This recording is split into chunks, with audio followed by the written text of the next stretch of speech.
இறால் பிரியாணி நான் எந்த அளவில் என்னென்ன பொருட்கள் சேர்த்து சமைத்தனான்றதை பதிவு செய்திருக்கிறேன். 1 கிலோ இறால் எடுத்திருக்கிறேன். இறால்ன்ற கோதெடுக்காமல் தான் பிரியாணி செய்ய போகிறேன். குடலையும் மூஞ்சி பகுதியில் இருக்கிற அந்த கால் அதுகளையும் வெட்டி எடுத்துட்டு நன்றாக கழுவி எடுக்க வேணும்.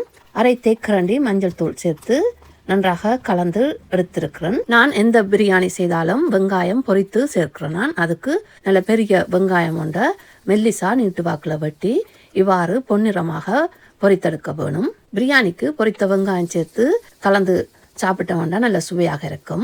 பிரியாணிக்கு இஞ்சி உள்ளி தேவை. அதுக்கு ஒரு பெரிய உள்ளி பூண்டு எடுத்த நான் அதில் 10 பல்லுகள் இருந்தது.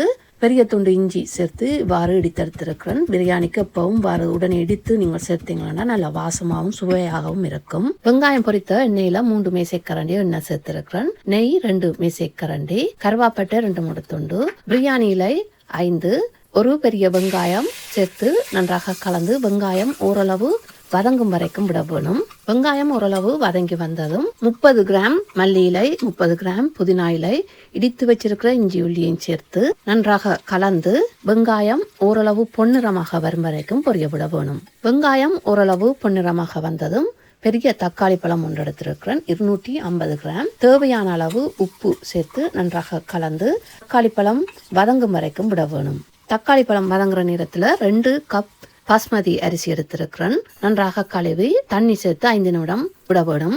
அரிசியில் சேர்த்திருக்கிற இந்த தண்ணியை அரிசி அவிகிறதுக்கு பிறகு சேர்க்க போகிறேன். தக்காளி வதங்கி வந்ததும் தேவையான அளவு பிரியாணி தூள் சேர்த்திருக்கிறேன். 6 பச்சை மிளகாய் சேர்த்து நன்றாக கலந்து 1 நிமிடம் வதங்க விட்டுருக்கிறேன். 1 நிமிடம் வதங்கி வந்ததும் இறாலை சேர்த்து நன்றாக கலந்து 3 நிமிடம் வதங்க விட வேணும். இன்றைக்கு நான் தயிர் சேர்க்கையில், தயிர் உங்களுக்கு விருப்பமாண்டா இறாலோட கொஞ்சம் தயிர் சேர்த்து நன்றாக கலந்து அவிய விடலாம்.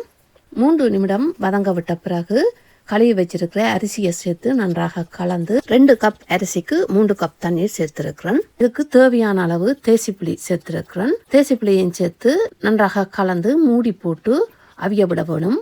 அரிசி இந்த பதத்துக்கு வந்ததும் ஓப்பன் பண்ணி நன்றாக கலந்து திரும்பவும் மூடி போட்டு அடுப்பை குறைவாக விட்டு கொஞ்ச நேரம் அவிய விட்டுருக்கிறேன். இப்போ பார்த்தீங்களா நல்ல சுவையான பிரியாணி தயாராகிட்டுது. உடனே கிளறினீங்களா சோறெல்லாம் உடைய பார்க்கும். அடுப்பை ஆஃப் பண்ணிட்டு கொஞ்ச நேரம் ஆற விட்ட பிறகு கிளற வேணும். பொரித்து வச்சிருக்கிற வெங்காயத்தையும் சேர்த்து கலந்து பரிமாறலாம்.